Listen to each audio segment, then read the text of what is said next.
welcome to CSIS. I'm Sujay Shivakumar, a senior fellow here at CSIS, where I direct the Renewing American Innovation Project. Our work recognizes that the American innovation system itself is a national security asset, one that requires dedicated policy attention as well as sustained investment.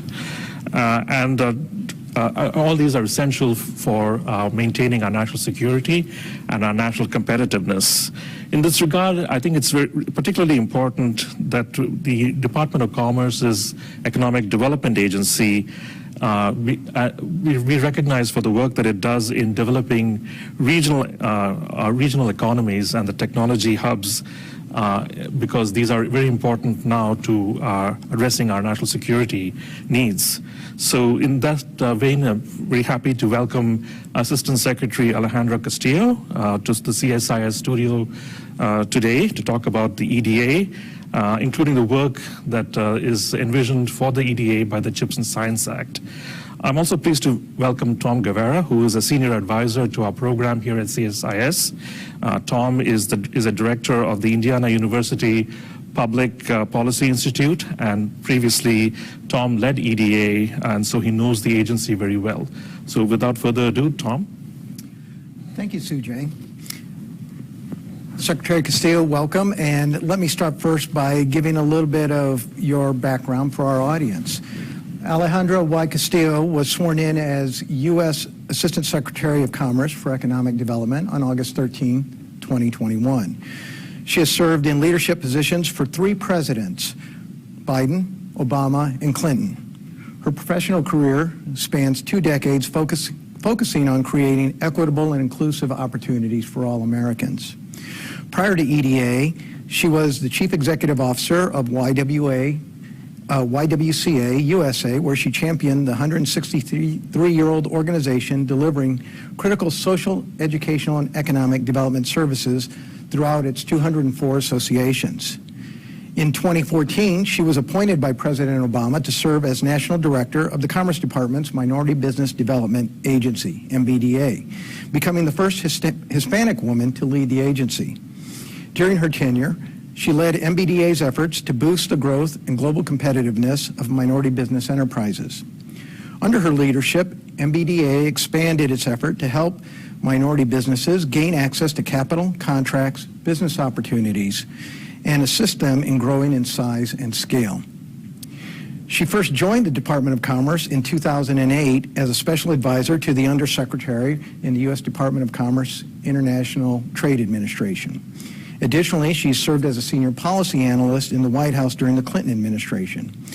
She holds a bachelor's degree in economics and political science from the State University of New York, Stony Brook, a master's degree in public affairs from the LBJ School at the University of Texas in Austin, and has also earned her law degree from American University's Washington College of Law. Welcome, Assistant Secretary. Thank you. It's a pleasure to be with you, Tom. And as you know, not only are we friends and colleagues, but now hopefully looking at the new landscape of economic development. So you've been on the job for about 15 months. How's it going? I will sum it up. It's been plane, trains, and automobile. Just to cite the fact that we've been on the road. As you may know, the American Rescue Plan provided EDA with $3 billion, not only to figure out how to help communities get through the pandemic, but more importantly, position them as we survive this very challenging time. And through the American Rescue Plan, we had 6 different grants. 2 of them, I would say, are very interesting in terms of how we thought about economic development, and that was the Build Back Better Regional Challenge as well as the Good Jobs Challenge. I'm sure we're going to talk a little bit more about that in a second. But suffice it to say, it's been an incredible journey. And more importantly, it's been an incredible journey because I get to see communities from the bottom up. At EDA, we engage communities at all levels, and we meet communities where they're at. So in totality, it's been a fabulous opportunity to help communities grow.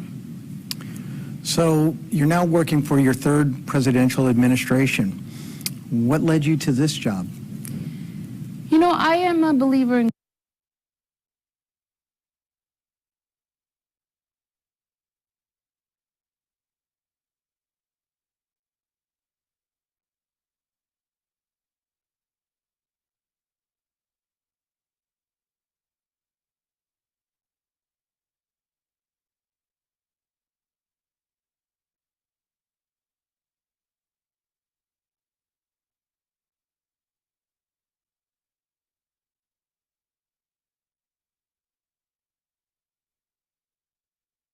of its 13 different agencies.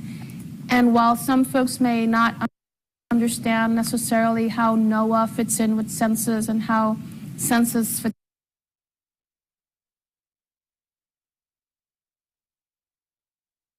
we see it, we get it. These are all the building blocks of what makes not only our country strong economically, but also what builds our country globally competitive. So, 2 decades, broad experience in government, but also serving in the not-for-profit sector. What's been most influential in your life? What shaped your approach to economic development? You know, I grew up in New York City in the 1970s when New York City was in receivership. Communities were very challenged. The city was going through a lot of crime. My neighborhood was one of those neighborhoods that had been disinvested for many, many years. And as a child, I would try to understand, how was that possible? How was it that some communities had a lot of resources and some communities did not? And that always puzzled me. My father was a small business owner, and I also saw how small business owners are in many ways shapers of communities, are leaders within their communities, and they also struggle. They struggle for capital, they struggle for markets, and that was my drive. I was always intrigued by not only the formal economy, but also the informal economy. When I had a chance to serve in the Clinton administration, I actually worked at the Office of National Drug Control Policy. And at that time, it was led by General Barry McCaffrey. And again, the question is, how does the formal economy and the informal economy, what's that interplay? And in that position, it was actually, as I mentioned, drug policy. So for me, it's always been trying to answer the question of what makes communities tick. What are the ingredients that have to come into play, or what are the ingredients that we should promote or stimulate in order to see economic growth? I'll also reference that the Census Bureau tells us that our country is changing. So bringing that equity lens is also very important. And there, I mean, we could have a long conversation of what excites me about this space, and it's the fact that it's always changing. And for us as government, it's how do we meet that change, how do we anticipate that change, and in some ways, how do we stimulate that change to really drive economic growth?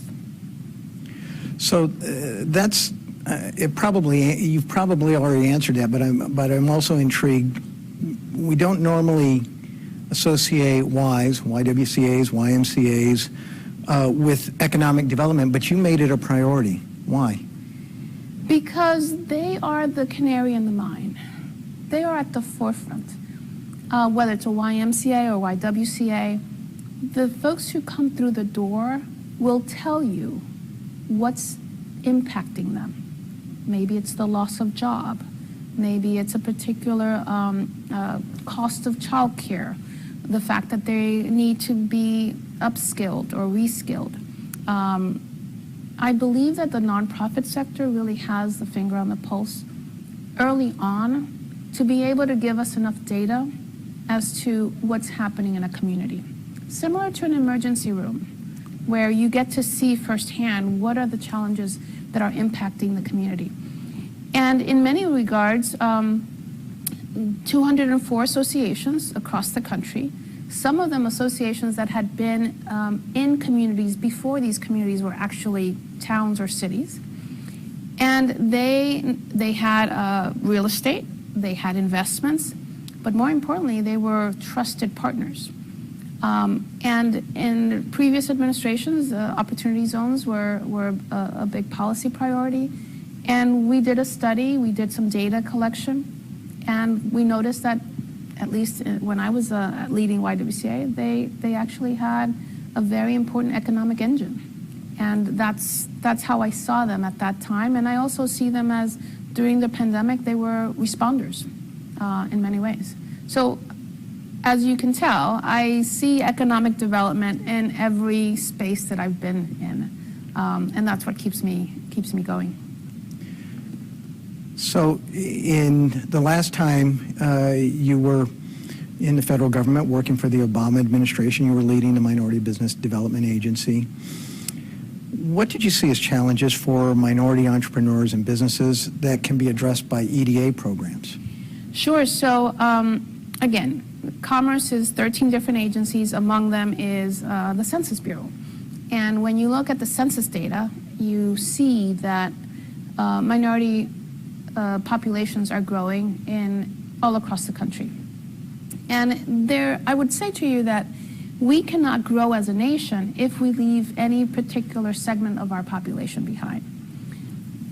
As I mentioned before, my father was a business owner, and I saw how the immigrant community, in many ways, the dream of immigrants is not necessarily the buying the house, but it's starting the business.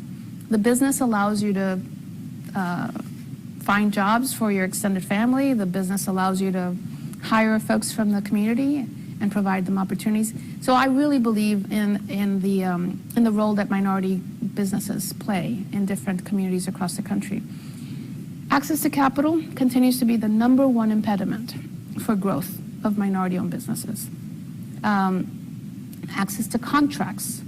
When we look at procurement opportunities, how do we make sure that minority-owned companies have access to that? And then access to markets.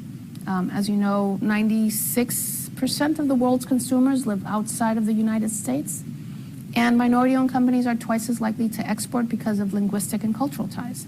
So by definition, they are an incredible asset that we should continue to not just support, but also help grow. And I really believe that the bipartisan infrastructure law is going to provide some opportunities for growth. Now, to your question about how does that interplay with EDA, EDA creates the ecosystem. It's not just the traditional public works in terms of roads and water pipelines and others, but it's also creating that ecosystem. And an area that we have played a very important role is entrepreneurship hubs. We've played an important role in that coalition of stakeholders and stakeholders that come into play when we want to make sure that a community has all the right assets to grow. And I think that is going to continue to provide the space for minority-owned companies to grow. So this week we're seeing a convergence of, I think, two important events in economic development: Global Entrepreneurship Week and National Apprenticeship Week. And each of these events underscore the importance of entrepreneurship and job skills to achieving greater levels of innovation in all communities. At the same time, I was looking at the Innovation Index at the Indiana Business Research Center, and it indicates they have a measure of innovation potential and activity. And the data show that a lot of it's concentrated on our coasts, our East Coast and our West Coast, and that there are wide swaths of communities in rural and tribal areas, in the Southeast, Southwest, Great Plains, Great Lakes, that are lagging well behind.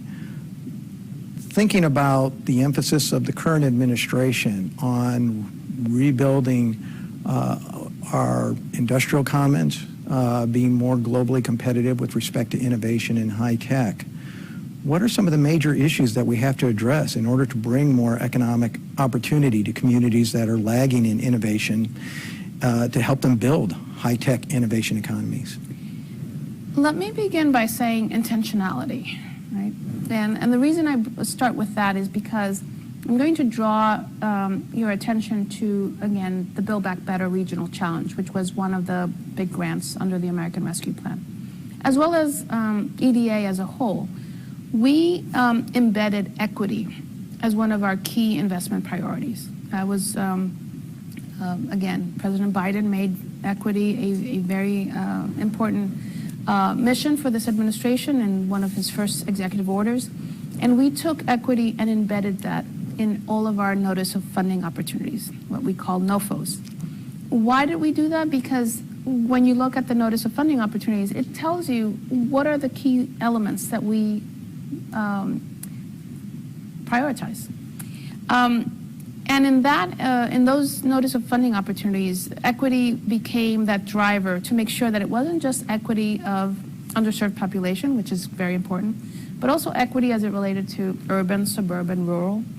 And the Build Back Better Regional Challenge gave us an opportunity to put a call to the nation to ask communities, tell us what you need, but also tell us what industries and sectors you want to develop. We received 529 applications for the Build Back Better Regional Challenge. And unfortunately, even though it was a billion dollar grant, we weren't able to fund all of them. What we did was we reviewed those 529, we brought them down to 60. Those 60 finalists received $500,000 for planning and technical assistance. And from those 60s, we were able to fund 21. But the story of the Build Back Better is important to your question because it gave Middle America the opportunity to really raise their hand and say, there's something very special happening in our communities. And I'll give you some examples of some of our awardees. Wichita, Kansas, for example, is now going to be focusing on the next generation of aerospace. Fresno, California, agrotech. El Paso, Texas, defense manufacturing and aerospace. Binghamton, New York, lithium batteries. Michigan in mobility. When you look at the winners of the Build Back Better Regional Challenge, it really highlights what's happening in all across the country, and that's innovation and technology. But what's really needed is also opportunity and capital, and this is where the federal government played the role. We made those investments as the initiators of that capital infusion, with the hope that private sector will also follow suit, that philanthropy will also follow suit. And again, going back to the quintessential word for EDA, create the ecosystem that is going to support technology innovation in all corners of our country. And sorry for the very long-winded answer, but it's complex. It is complex. It's a great answer. But I think you, in some ways, with that long answer, actually summarized a lot of the challenges that we need to face, particularly in bringing inclusive innovation across broader sections of our country. And so that leads me to this question, and that is, you've described well what Build Back Better and other programs such as, I know, for example, also in the American Rescue Plan, there was the Equity Impact Investments Initiative, which is sort of a technical assistance program that's geared, again, toward particularly helping disinvested communities. We also have the Economic Recovery Corps, the Good Jobs Challenge. All of these things are resources directed that way. In the end, what's your vision for these programs? How will these programs, if they're successful, in your mind, spur a more equitable high-tech economy for those communities in particular that are disconnected from innovation centers? The Build Back Better continues to be a fabulous laboratory and one that I really believe is going to unleash incredible opportunities. Let me just go back a minute. Each of the Build Back Better proposals had on average 5 to 8 different projects within them. And one of them, just to reference something you mentioned before, was workforce development. Our understanding is that not only do we need to develop the technology and innovation, but we have to also grow the workforce development in tandem. And that means making sure that they are kind of baked in as this particular industry or industry cluster starts to evolve. I'm going to take a moment to digress a bit because in addition to the American Rescue Plan, I want to also highlight the Bipartisan Infrastructure Law, the CHIPS and Science Act, which you referenced, and the Inflation Reduction Act. These are 4 incredibly important and transformational pieces of legislation that President Biden has been able to put into law. And when you layer them, you really start to see the unfolding of a completely new economy. And let me draw your attention to the Bipartisan Infrastructure Law. At the Department of Commerce, the National Telecommunication and Information Agency, NTIA, will be investing $48 billion in broadband.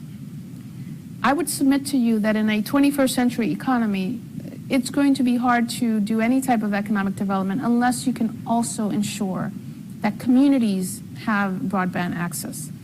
If the pandemic taught us anything, it was the fact that there were communities where broadband was not accessible to children to go to school, for elderly individuals to have telemedicine, for small businesses to pivot to e-commerce.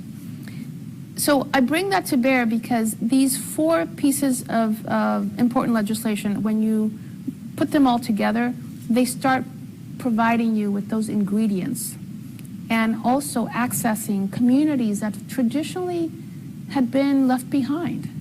And I'm talking about rural communities. I am talking about indigenous communities. I'm talking about coal communities. And all of these different communities were also very much intentionally addressed under the Build Back Better as well as the Good Jobs Challenge. Well, you mentioned layers of programs, and the latest layer is the CHIPS and Science Act. And Congress has appropriated, I believe, $52 billion for the CHIPS side of things to build fab facilities and supporting services and other supply chain supports for chip fabrication. The other side of it, though, is that Science Act that includes a very important element, and that is technology hubs. As an example, I know that there are other components to that, but that's certainly a big one for EDA.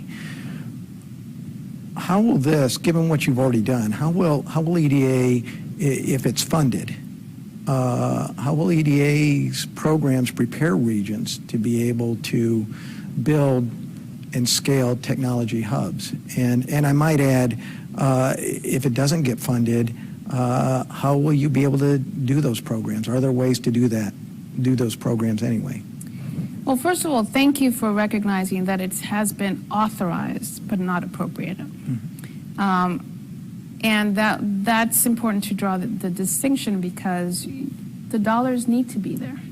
This is a massive undertaking, but it's a very exciting undertaking because if I go back to your question regarding the coast and how technology, sometimes we reference Silicon Valley and we reference the Bostons and the New York.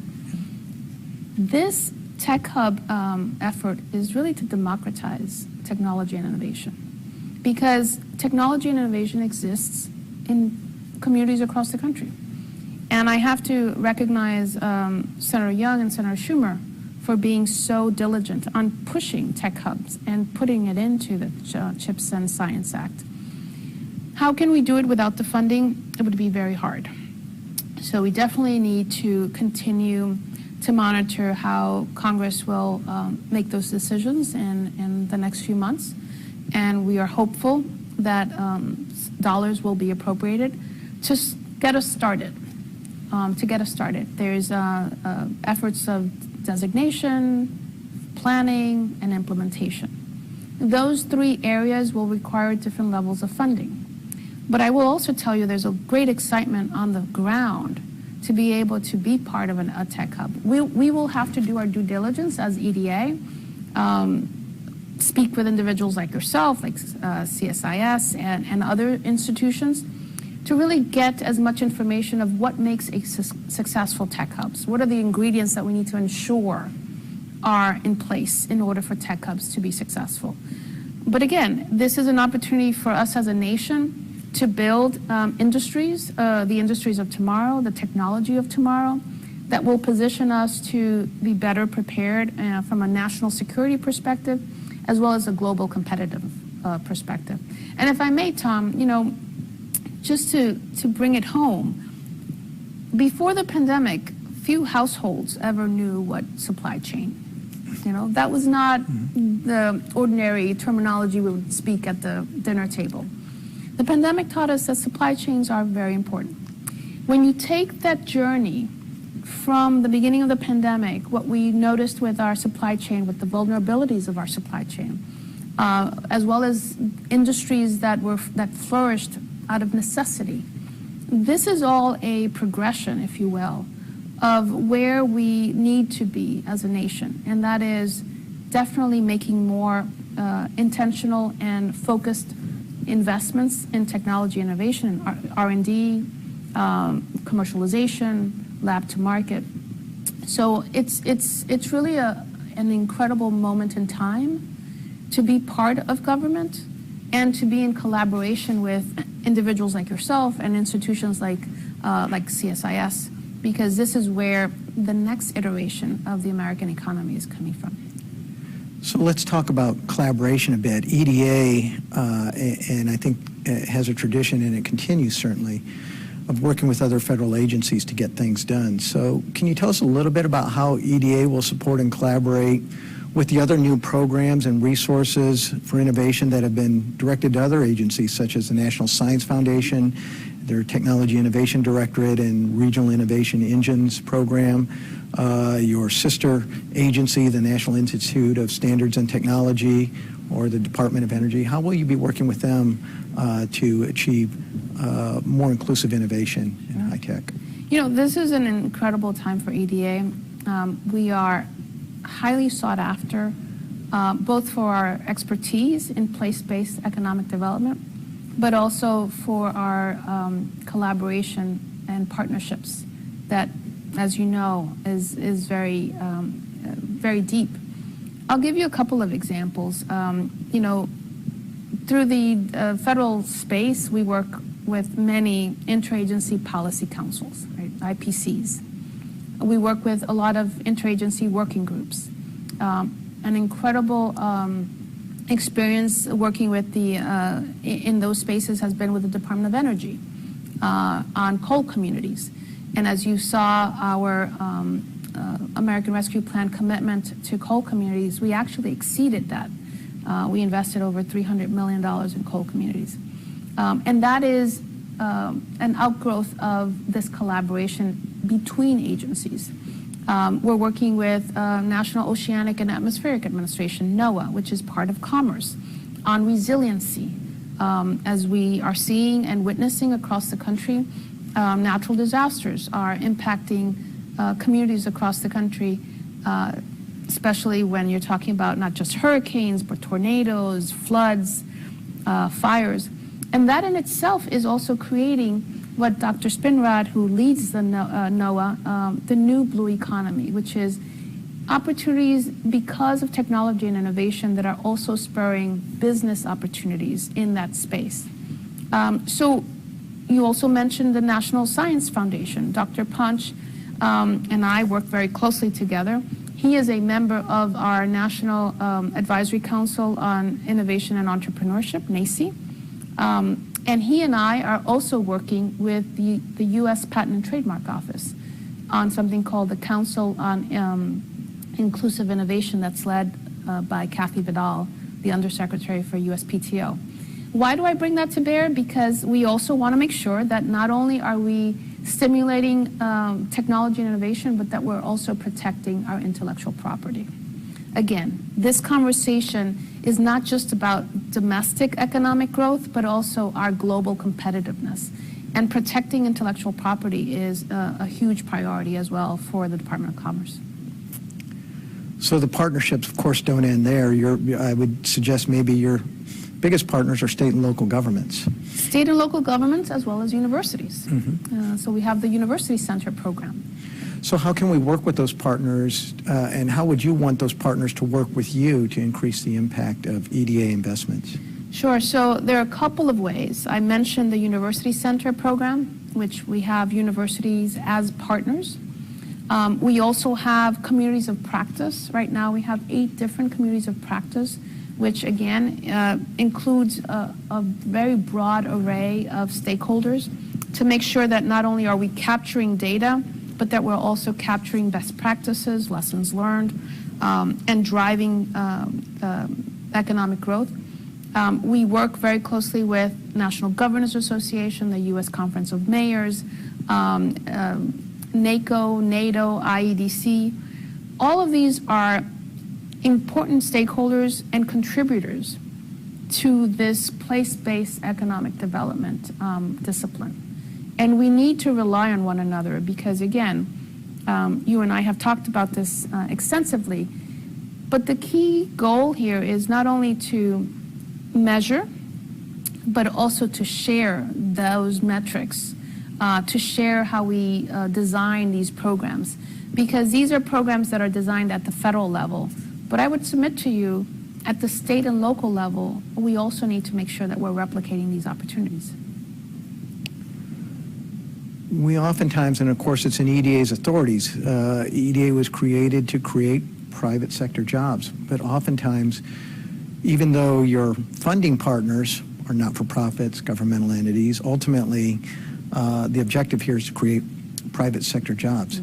What can the private sector do in partnership with EDA, given the resources go to others to create private sector jobs? How can they help? And I'm glad you raised that, because you're absolutely right. EDA does not invest in private sector. We partner with nonprofits and public sector entities. But let me give you an example. Under the Good Jobs Challenge, the private sector had an important role to play, which was to have employer-driven commitments. And the Good Jobs Challenge, just to let the audience know, was $500 million that, again, went out to the general public as a challenge. We asked communities to give us their best ideas as to workforce development programs. We also included wraparound services as part of that.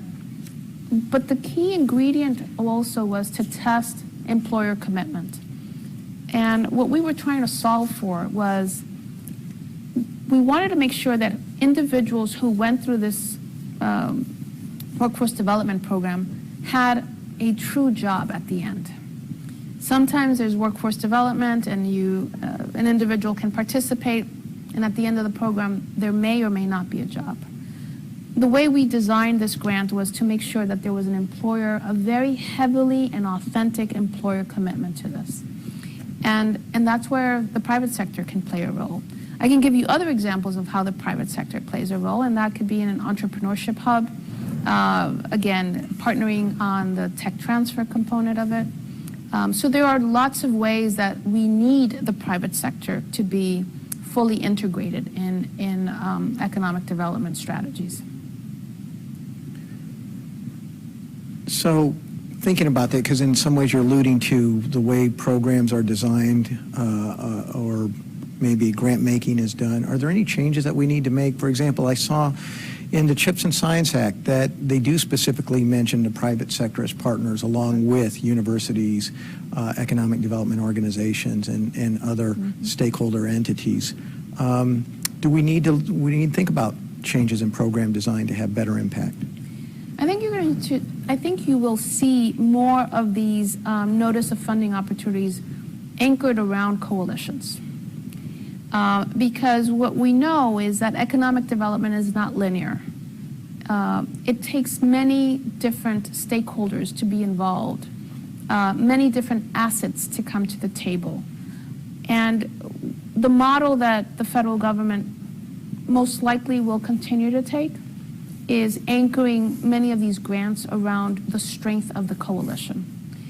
And I will go back and reference the Build Back Better.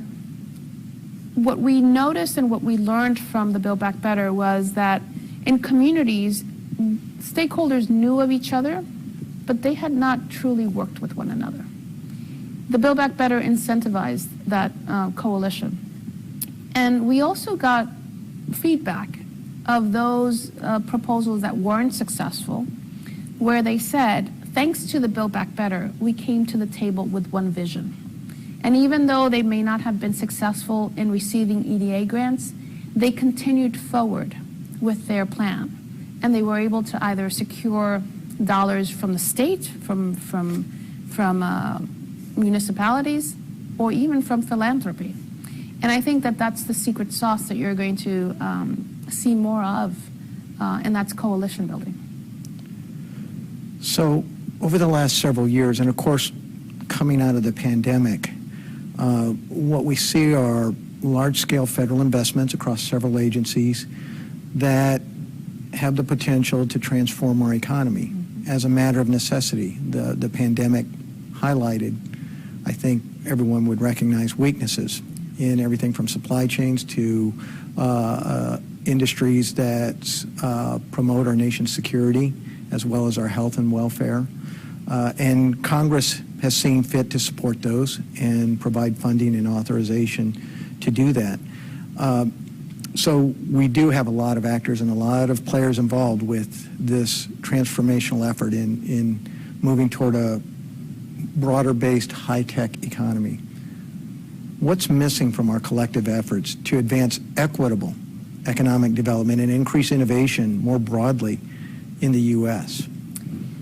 Definitely a focus on workforce development.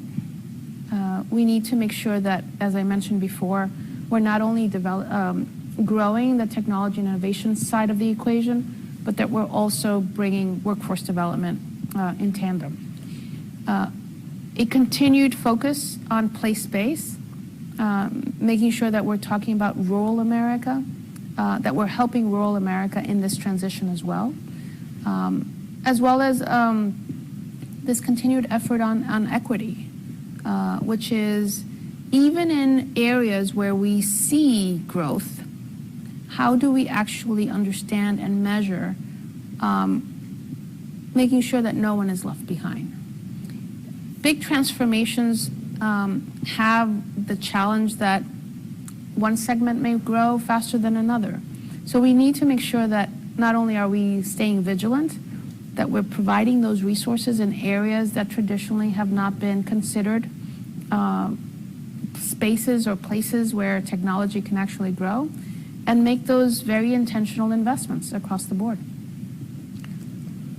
So thinking about it from the other side, what's your ask of communities to increase opportunity and impact from all of these resources that are being made available, not just now, but potentially may also be made available if we get appropriations for the CHIPS and Science Act, for that other side of it, the science side of it, to ensure that we can grow our innovation economy, advanced manufacturing, high tech? Let me take that question in two ways. First of all, I would invite individuals to follow the funding. A lot of this funding came through those 4 pieces of legislation that I mentioned before. And I'll repeat them again: American Rescue Plan, the infrastructure, the bipartisan infrastructure law, the CHIPS and Science Act, and then the Inflation Reduction Act.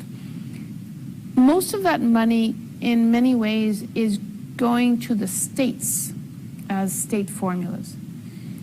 So I would submit to individuals who are viewing this fireside chat to think about not only a federal strategy on how to follow the funding, but also a state strategy of how to follow the funding. Now, let me take the question from a different vantage point, and that is going back to coalitions. We need to not just engage universities, community colleges, nonprofits, philanthropy, but we also need to engage national labs. We also need to engage the private sector. And I'm bringing that to bear because at times we have to broaden what the ecosystem of stakeholders looks like. As you well know, Tom, economic development is a contact sport. You have to get in there. You have to visit communities. You have to broaden the table, if you will, of individuals and entities that are part of the innovation ecosystem. And it's when you do that well that the magic really happens, because everyone comes to the table with a different view and perspective, but with a shared vision towards growth. And it's exciting right now to see what's happening in the bioeconomy, in quantum computing, in cybersecurity. There's so many industries that are just ready to just take off. And I think the fact that the federal and President Biden are making this such a priority is needed, again, and I don't want to tire the comment, but it's very needed for both our national security as well as our global competitiveness. Last question. What didn't we cover? What else would you like to add to our conversation today? what didn't we cover? And that is resiliency, what's happening in terms of climate change. How will we respond to that change? How will communities develop more resilient approaches to economic development? So that's a big topic, and I know that we don't have enough time, but I do want to put that into the conversation because technology innovation can very much help us as we journey through climate change. And I think it's imperative. It's imperative. We are seeing that underserved communities are being impacted by climate change in a very disproportionate way, and it takes them longer to build back. So I think that in every conversation that we have, we should think about how does technology and innovation improve or help us respond to climate change. Well, let me say thank you. Thank you not only for your insights, they're wonderful and comprehensive, but also thank you for leading in a transformational time. This is an important time for our country, and we deeply appreciate what you're trying to do to help our country become more competitive, to be more engaged in broad-based innovation and high-tech economies all around our country. And I'd also like to thank the Center for Strategic and International Studies, the Renewing American Innovation Project, for bringing this important conversation to the public. Thank you. Thank you, Tom. Appreciate it.